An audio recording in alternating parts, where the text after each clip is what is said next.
en mettant l'être humain au centre de nos préoccupations. Et pour résumer, il disait toujours qu'avant de poser une action, il faut se poser la question, est-ce que l'acte que je vais poser est bon pour l'être humain qui est en face de moi? Et donc, il nous invitait à partir de nos actions et à partir des actions des sociétés ou des institutions, des administrations que nous créons, de pouvoir toujours répondre à la question et de respecter les valeurs éthiques, la dignité humaine, les valeurs morales quand on a à poser une action. Donc, c'est pour ça que pour lui, les sociétés ou les communautés qui respectent comme éclairage dynamique, parce que pour lui, il n'était pas question un jour de respecter les valeurs éthiques et par rapport à ses intérêts, d'oublier ces valeurs-là pour un moment, non. C'est pour ça qu'il parlait d'éclairage dynamique. Ça doit être une permanente, une dynamique dans nos actions. On ne doit pas un jour respecter les valeurs et un autre jour ne pas les respecter. Donc, ces sociétés qui les respectent progressent.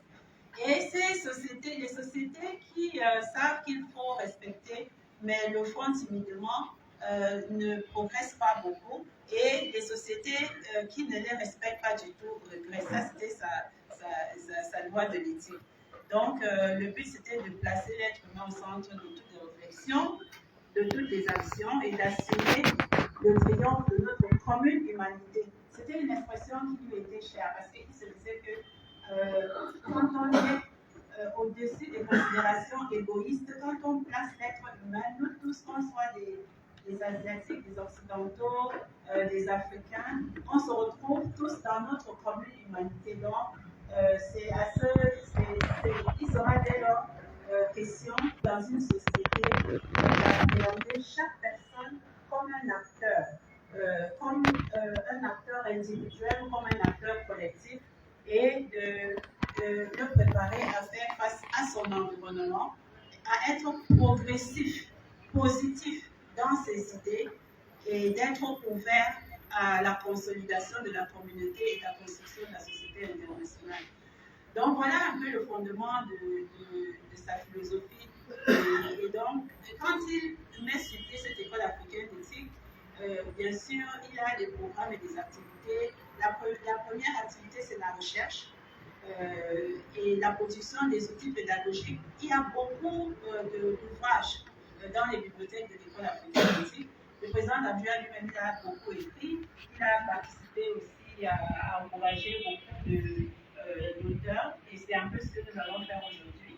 Et c'était un enseignant, il a beaucoup participé, et les programmes de l'école africaine d'éthique sont aussi pour la formation, les enseignements, l'éducation. Dans le cadre des recherches, beaucoup des ateliers, des conférences, des séminaires, etc. Donc, voilà, je vous ai dit les espaces dans lesquels on progresse. Et pour lui, il y a eu des thèmes. Il y a des thèmes, par exemple, que je vais revenir sur des thèmes importants qui ont fait l'objet des journées républicaines de réflexion et d'échange. Après le thème inaugural, il y a eu un autre thème, l'école au service des droits et des devoirs citoyens. Un thème aussi intéressant, l'école républicaine et la question du genre, de la participation politique des femmes. Un autre thème, tous et toutes pour la paix, les populations, les autorités locales, nationales et internationales pour la prévention des conflits, la consolidation de la paix et la réconciliation. Un autre thème que je vais encore citer comme ça, les populations parties prenantes en matière de sécurité. Et vous comprenez que ces thèmes sont encore d'actualité aujourd'hui. Le thème qu'on peut reprendre, c'est un thème dans un espace programme politique de la morale en politique. La morale politique, éthique et politique à travers les exemples. Valeurs républicaines et valeurs traditionnelles. Quelle foi et quelle base pour la compréhension et le partage des divers et riches héritages traditionnels à la lumière de la Constitution et des lois de la République. Un thème qui est toujours d'actualité, puisque vous savez que dans notre pays, qui est profondément ancré dans les valeurs traditionnelles, il faut souvent un équilibre avec la République aussi et le contexte de démocratie. Un autre thème qui aura animé les débats des GRRE, quelles leçons tirer des cinquantenaires pour un départ plus républicain et profondément démocratique? Donc, ça, c'est des thèmes que je peux vraiment prendre comme ça. En matière de culture, des créateurs et des espaces de la culture et des arts et du patrimoine matériel et immatériel, des archives et des conservateurs de la mémoire des bases de l'expression de l'identité. Quelle réforme pour une dynamique éclairée et puissante du sport au Cameroun? La leçon du mondial de football 2014 du Brésil. Et il y a eu un autre thème, savoir-faire, savoir-être au sein de la famille, dans les secteurs publics et les secteurs privés. Donc, voilà, mesdames et messieurs, je vous ai cité les thèmes phares, parce qu'il y a eu plusieurs thèmes. Et on a eu à être partout à la fois. On était à Foumbal, on était à Douala, et la plupart du temps, on s'est retrouvés ici à Yaoundé pour les GRRE. Et vous voyez que les différentes orientations, c'est toujours les sources de valeur. Et il disait toujours que à l'école africaine d'éthique, nous devons aller à la recherche des sources de valeur. Et pour lui, les sources de valeur, c'était d'abord les lois qui nous gouvernent, les lois que nous devons respecter. Chacun dans un pays doit pouvoir savoir les lois, la constitution, les textes réglementaires, et donc les lois sont les premières sources de valeur. Comme source de valeur à explorer, il nous dirigeait vers la religion. Vous savez que quand on a commencé à nos travaux, et dans tout ce qu'il faisait, il disait que la grande majorité des personnes dans le contexte est croyante. Et nous, il reconnaît qu'il y a des personnes qui ne sont pas croyantes, mais il demande à ces personnes de respecter que la majorité qui croit puisse s'exprimer. Donc, c'est pour ça qu'il y a toujours des prières, et des prières chrétiennes, des prières musulmanes, pour résumer un peu la direction de foi de tout le monde. Une autre source de valeur pour lui, c'était l'art et la culture. Une autre source de valeur, c'était l'environnement.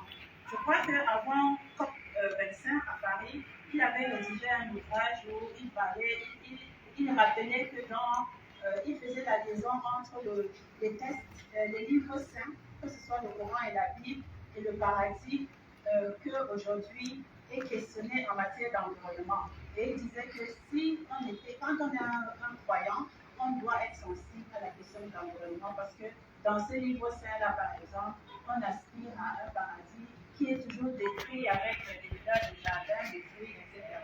Et c'était impressionnant de voir cela.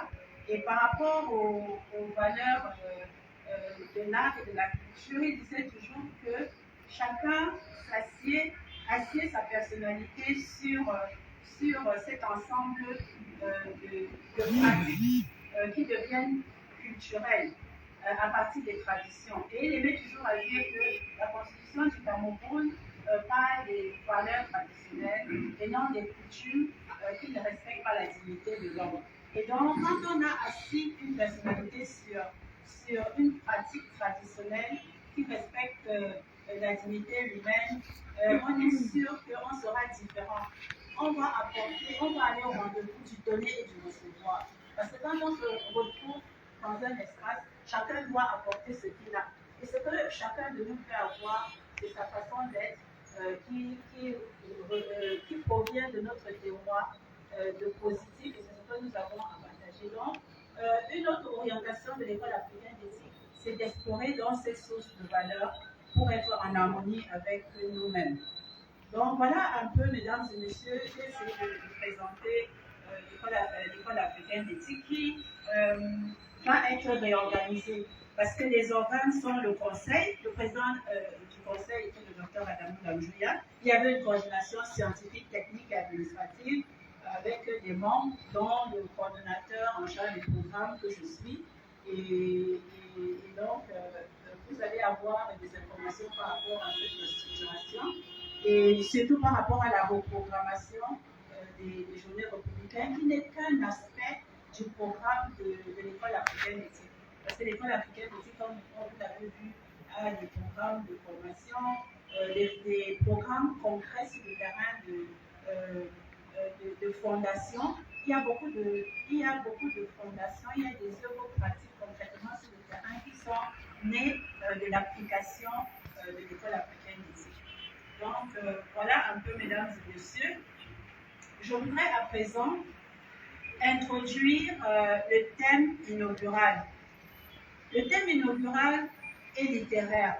Et la question simple, c'est pourquoi écrire? Quelle est l'utilité de l'écriture, de la littérature et dans l'atteinte des objectifs de développement durable? Et vous avez vu dans chacune des chaises, nous avons laissé un document qui rappelle les 17 ODD sur lesquels je ne veux pas revenir parce que nous tous qui sommes ici, nous savons que ce sont les objectifs qui doivent guider nos actions. Maintenant, on va se demander ce que l'écriture ou la littérature peut apporter ou contribuer dans les objectifs de développement durable. Et pour cela, donc, je vais laisser la parole à notre modérateur, M. Dietrich Kevin, homme BD, que je vais présenter ici. Il est négociateur commercial, doctorant en communication politique et président de l'Amérique. Il est coach en art oratoire et nous avons vraiment l'honneur de l'avoir ici avec nous. Il va introduire les auteurs, il va introduire les œuvres de ces auteurs et il va continuer avec la phase concrète pour que nous puissions, avec les auteurs, avec leurs ouvrages, nous réconcilier avec la littérature. Je vous remercie pour votre bienveillante attention.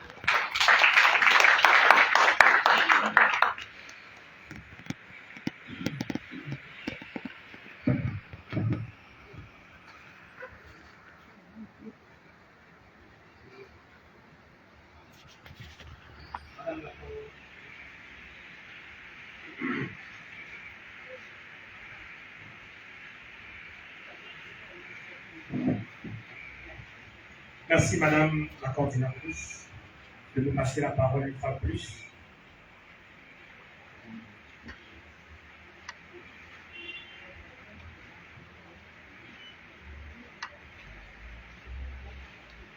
Mesdames, Messieurs, une fois de plus, bonjour. Comme on vous l'a dit, je suis Dietrich Kevin Ombédé, je suis doctorant en communication politique. Je serai avec vous ce jour, là présentement en tant que modérateur des échanges qui vont avoir lieu. Je ne pourrais commencer à appeler les autres panélistes sans déjà rendre hommage au docteur Adamou Damjouya, qui, grâce à son ouvrage que j'ai ici, le contrat républicain, mise en place des institutions républicaines et méthodes et traditions démocratiques. Parce que c'est en partie grâce à cet ouvrage que j'ai pu m'engager dans le domaine de la politique. Parce que de base, je suis économiste statisticien. J'ai un master en statistique et je vais faire un doctorat en communication politique. Donc vous comprenez véritablement que je sors des sentiers battus. Et c'est à partir des ouvrages comme ça qui redéfinissent le contrat social. On sort du contexte français, mais on le réapproprie au contexte camerounais. Et ça permet aux jeunes comme moi de véritablement s'engager. Pour mener les échanges, je serai accompagné tout d'abord du docteur Oumar Njoya, qui est titulaire d'un doctorat en anthropologie sociale culturelle de l'université Gaston Berger de Saint-Louis du Sénégal, Il a enseigné l'anthropologie à l'université de Douala. Il a également été auteur, et il est auteur, puisque, au-delà des livres tels que Pouvoir monarchique et changement politique dans le Noun aux éditions L'Harmattan, le docteur Oumarou Joya est également auteur d'un livre qui n'est pas encore en parution, mais il aura l'occasion de vous en parler tout à l'heure, qui s'intitule Docteur Adamou Dam-Joya, héros de la révolution démocratique Bamoun en Congo. Donc je vous prie s'il vous plaît d'accorder un tonnerre d'applaudissements au docteur Oumarou Joya. Merci. En attendant l'arrivée du docteur Oumarou Joya, on va poursuivre avec le prochain panéliste, qui est M. Samuel Zicheng. Samuel Zicheng. M. Samuel Zicheng est cofondateur académique des sciences du Cameroun. Il est également membre du panel africain de haut niveau sur la biotechnologie. Il a été directeur de recherche IRA émérite, ancien professeur associé de biologie et pathologie végétale des universités du Cameroun, notamment celles de Yaoundé et de Tchad. M. Samuel Zicheng a également été auteur de nombreux livres, mais aussi auteur de quelques publications scientifiques. Il a notamment rédigé Fils de la nation camerounaise sur les chemins de l'école des Blancs aux éditions CAP. Il a également été auteur de recherches agronomiques et agriculture vivrière au Cameroun. 50 ans de balbutiement, de progrès et de tâtonnement. Cas de plantes à tubercules et racines amylacées. M. Samuel Zicheng aura l'occasion de s'entretenir avec nous. Au-delà des questions sur l'agronomie, il attaquera également le pan littérature qui a des interactions sur les objectifs de développement durable. Parce que, pour le rappeler, la problématique qui nous rassemble ici actuellement est celle de voir quelle est la relation de causalité entre la littérature et le développement durable. Je vous prie donc d'accorder un tonnerre d'applaudissements à M. Samuel Zicheng.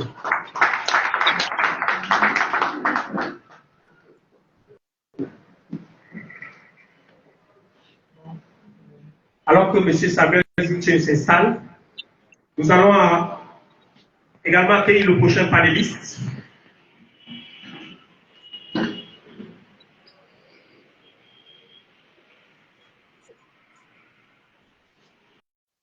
Malheureusement, son identité n'a pas été déclinée. Donc, on va poursuivre avec le panéliste suivant, qui est M. Léopold Dassi Didjou. Il est journaliste, officiant au desk le Messager, autant pour moi. Il est chef service des rubriques politiques. Il prête également sa plume à Panorama Papers, un journal en ligne. Il est par ailleurs écrivain. Il est connu d'abord comme poète, avec la publication à Edilivre en 2018 du recueil de poèmes L'heure et lueur. Il a également écrit des romans, Ode à l'eau, édition Edilivre toujours.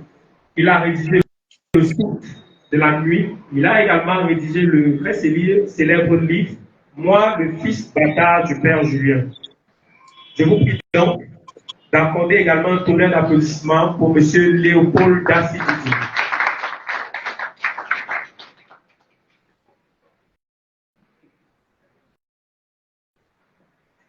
Le prochain panéliste qui va nous accompagner pour ces échanges est bien M.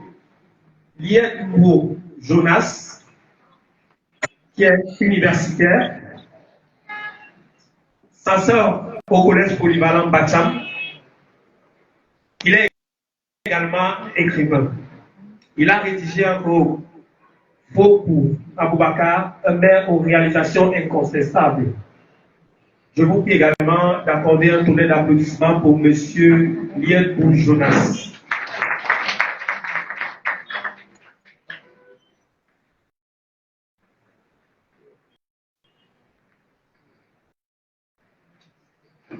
Alors que le panel est totalement constitué, Je m'en vais tout de suite vous proposer la méthodologie que nous allons adopter pour nos échanges. Tout d'abord, après le propos introductif de chacun des panélistes, en guise de préalable,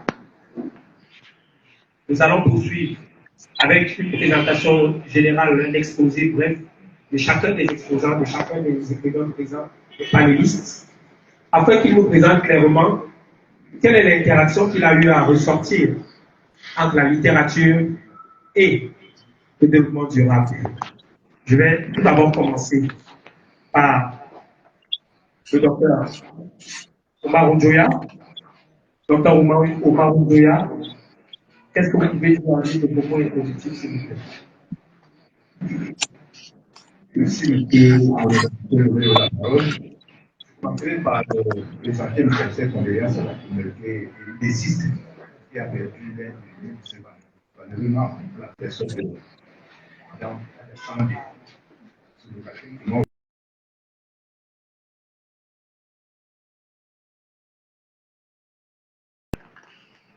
Une grande femme qui, au-delà des vicissitudes de la vie politique, tient corps des rêves de ce parti.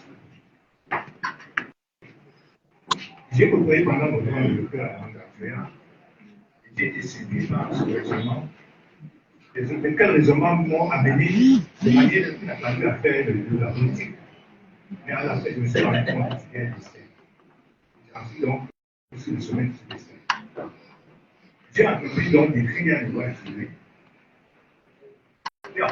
la révolution démocratique, le docteur Adonis Carrière, le héros de la révolution démocratique, et celle de socio-anthropologique changement social, et vision pour le changement d'argent, le plan politique, la peine d'environnement, et le système.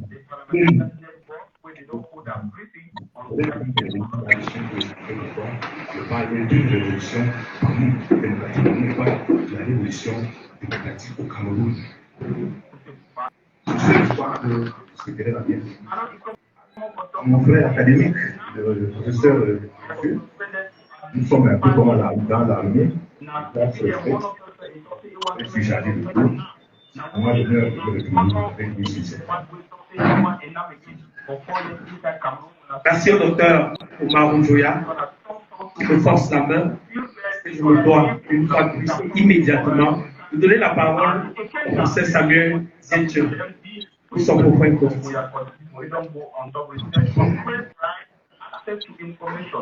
Bon après-midi à tout le monde. Comme il l'a bien dit, je m'appelle Samuel Zichou. Mais je voudrais d'abord adresser mes sincères remerciements à l'honorable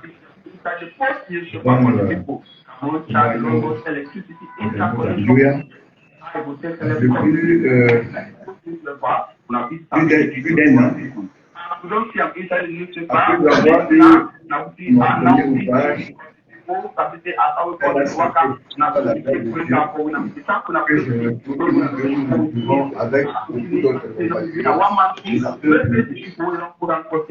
on demande aujourd'hui solennellement, je lui dis merci. Et en deuxième lieu, je reviendrai.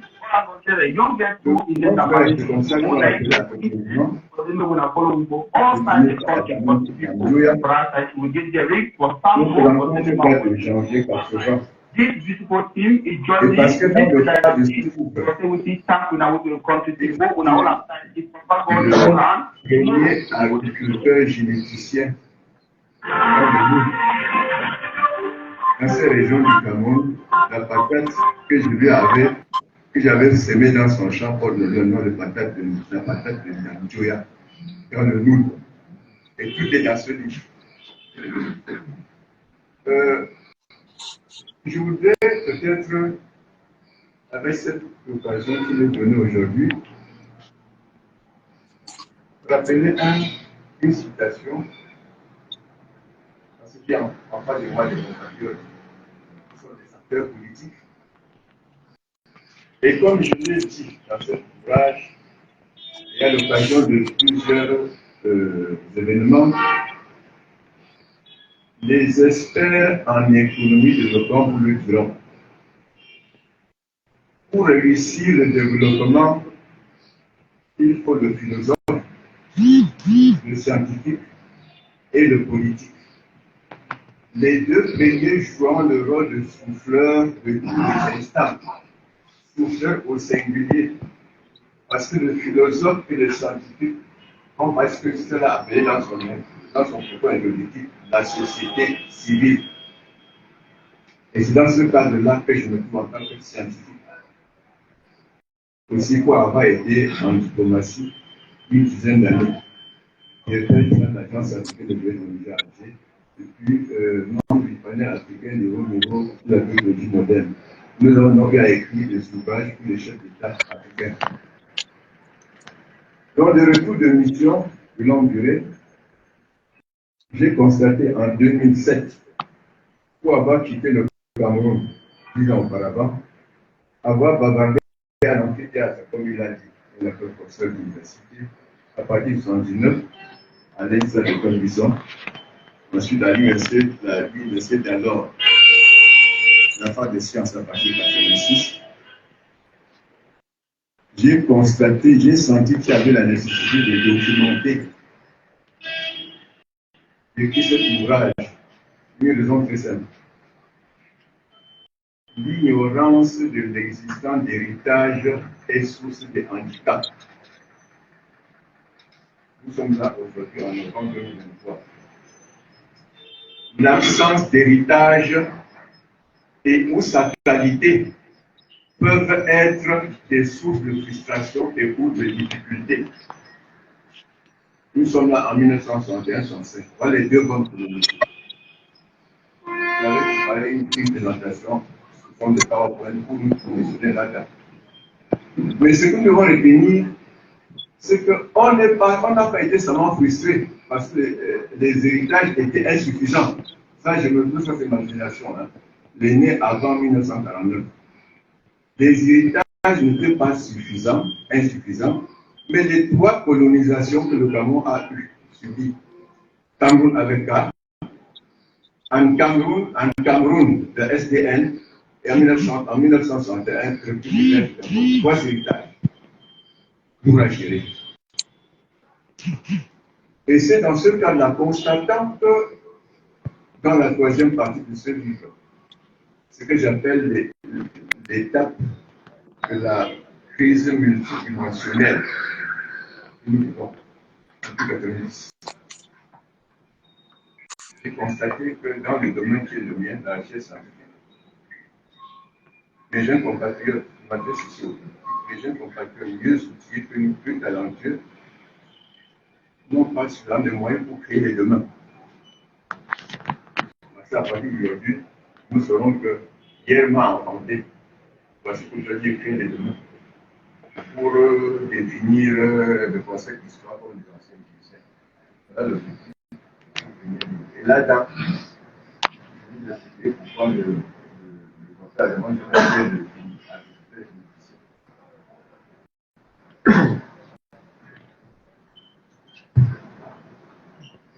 Merci pour ça. Merci. Vous avez voulu rentrer le plein pied dans le débat. Nous y arriverons. Merci. Donc, je vais passer également la parole à M. Eliel Jonas pour son propos introductif. Oui, je vous remercie. Merci au public pour nous avoir conviés à cet exercice. Vous allez voir qu'il est difficile pour un enseignant de bas niveau de parler devant les éminents, comme ce qu'on vient de présenter là. Il y a un public aussi, il y a la dimension du débat. Mais comme il s'agit d'un exercice pour l'école d'éthique, j'espère que je serai à la hauteur. Le livre qui m'interpelle ici, c'est le livre intitulé « Faux Boubacar, un main aux réalisations incontestables ».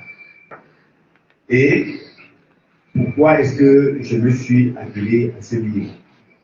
C'est parce que, ayant côtoyé le parti politique qui est le nôtre, il a fallu que je fasse un compte rendu du jour en jour depuis les années 2013, date à laquelle il entre comme maire jusqu'à un certain moment Je vous en prie. J'espère que cet exercice qui s'offre à moi sera à l'auteur face à ces gens, ces éminences que je viens de dire. Je vous remercie. Je vous rassure, M. Julien Boujourias, vous serez à la hauteur parce que, restant à côté des professeurs, vous ne pourrez que bénéficier des externalités positives. Nous allons conclure avec le ballet des introductions, avec le propos de M. Léopold Dacier-Didjou, qui, lui, contrairement aux autres, n'est pas un enseignant certifié. Lui, il est journaliste, il enseigne le journalisme. Et là, il aura l'occasion de clore les introductions. Qui de mieux qu'un communicateur pour le faire, M. Jonas Moumen. Merci de me donner la parole. Je vais commencer en remerciant l'honorable Mme Bangoua, qui est écrivaine, de nous avoir invité à ce festival de chants de pensée. Mais je remercie surtout parce que j'ai toujours pensé et j'ai écrit ce que je pensais toujours, mais sans regarder avec les ODD. C'est en parcourant que je suis rentré refouillé à nouveau, alors que bon, grâce à longueur de journée, sans saisir les implications réelles. Les OMD, c'est intéressant. Et en parcourant également les 17 points, je ne suis pas déjà le sujet. Je vais dire merci parce que cela va rassembler prochainement davantage de réflexion. C'est pour ça que je vais vous féliciter et faire partie de cette année. Alors, je vais commencer en disant que je ne suis pas certainement enseignant d'université comme le docteur Dieu à côté de moi et le docteur Dessichem. Vous avez été écrit sur le maire beaucoup. Je préfère dire d'office que j'ai cette faiblesse d'avoir enseigné dans tous les autres enseignements. Ça veut dire l'alphabétisation, le primaire, le secondaire, à l'université. Je me suis essayé, monsieur le député. Je ne veux pas dire que c'est ça qui arrive le débat aujourd'hui. Je vais dire que je me définis comme excusez mon vocabulaire, comme un idiot qui apprend tous les jours. Et quand je dis cela, je fais des données sur moi-même, parce qu'on n'a jamais achevé d'apprendre.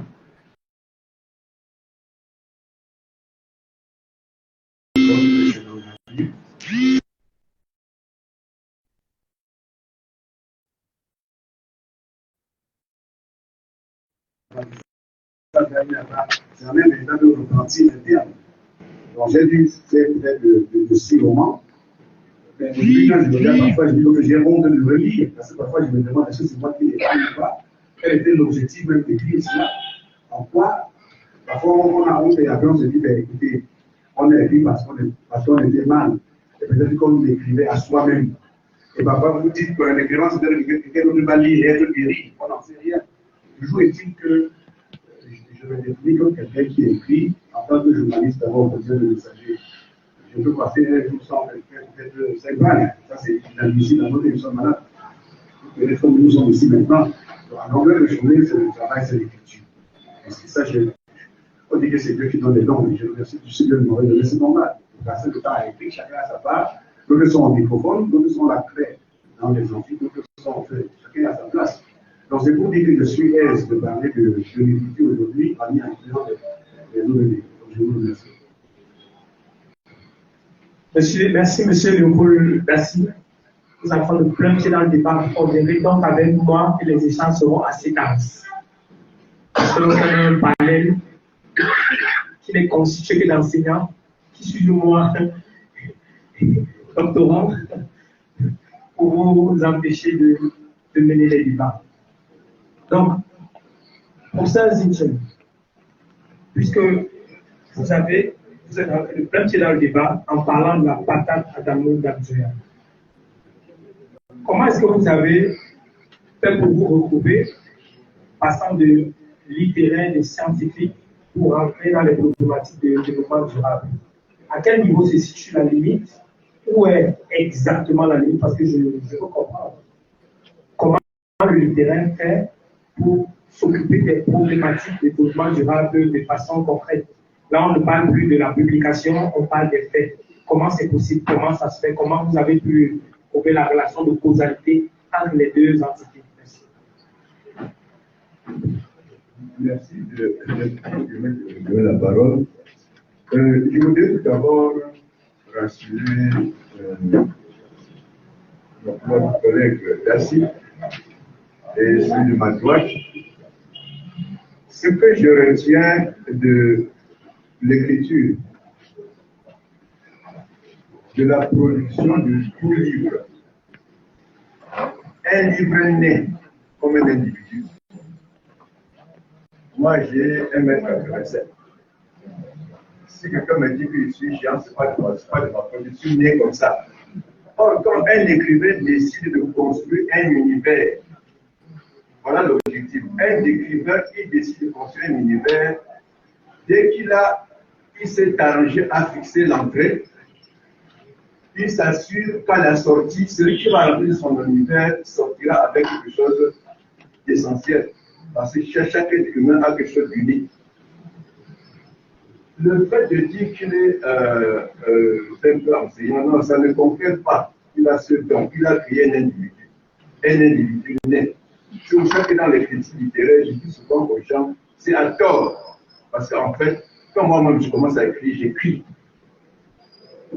En politique, je dirais, si demain vous intitulez un document le développement durable du Cameroun, vous décidez que les 30 millions que nous sommes là, chacun va y mettre dans ces deux bornes que vous allez créer ce qu'il dit. Il vous sortira un ouvrage qui est un individu. Et c'est à partir de ces ouvrages que vous sortirez quelque chose pour faire la synthèse qui nous permettrait de fixer le cap pour notre pays d'ici 2 à 300 ans. Revenons donc